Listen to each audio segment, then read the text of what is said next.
Hello, creative minds! Ready to jump into Adobe Express? Let's sign in quickly and start designing.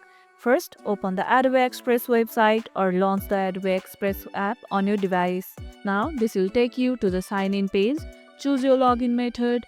You can choose Adobe ID, Google, Apple, or Facebook. There are many options. If you have signed up using Google, tap on Continue with Google. Or if you are using an Adobe ID, enter your email and password, then hit continue.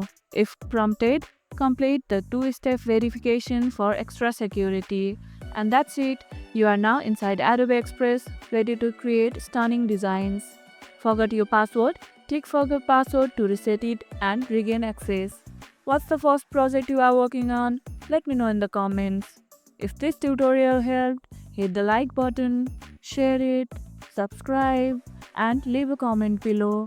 Thanks for watching, and I'll see you in the next one.